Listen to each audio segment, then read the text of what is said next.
Write each of the following equation in a form of ax plus b plus c and indicate the value of a, b, c in each case. Same question है. See here, x is equal to 3y. हमें x बराबर 3y दे रखा है. ये एक equation है.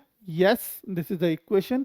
क्या ये एक equation in linear equation in two variable है? Yes, this is the equation in linear equation in two variable है. बिल्कुल सही. But it is not given in the standard form. ठीक है, ये हमें स्टैंडर्ड फॉर्म में नहीं दे रखी है. हम इसको लिखेंगे किस फॉर्म में? जो हमारी फॉर्म है एक्चुअली. क्या फॉर्म होती है हमारी? देखो, पहले सबसे पहले आप इसको लिखिए x minus 3y is equal to 0. ठीक है, क्या भी ये इस रूप में आ गई? पूरी से देखो जरा.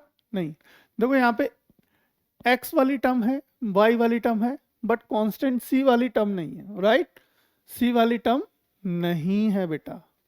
हमारी c की जो टर्म है वो नहीं है. तो आप यहाँ पे क्या लिखो? देखो, आप ये लिख सकते हो 1 डॉट x यानी 1 into x minus 3 into y और माइनस या प्लस 0, कुछ भी लिख लो, क्योंकि 0 का कोई मतलब नहीं होता. ना 0 ना माइनस होता है ना प्लस होता है ना. 0 0 ही होता है. 0 पे किसी साइन का कोई फर्क नहीं पड़ता है. अच्छा जी, चलिए. तो ये है कि आ गई हमारी एक इक्वेशन फॉर्म आ गई, स्टैंडर्ड रूप आ गया इसका. अब बेटा इसमें ये क्या है? देखो, ये a है, ये क्या है बेटा यहाँ पे? ये b है, एंड ये क्या है बेटा यहाँ पे? ये c है. राइट,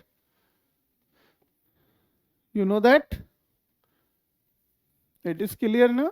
तो अब यहाँ पे आप लिख दीजिए. सिंपल आप लिख देंगे, ये इंडिकेट करा दिया हमने, और लिख भी देंगे आगे नीचे. Here a is equal to 1 and b is equal to minus 3 and c is equal to 0. जब कुछ ना दिया हो तो 0, तो c का मान 0 हो गया. तो ये तो देखो c का मान 2 दे रखा है, तो बिल्कुल ही सरासर गलत है.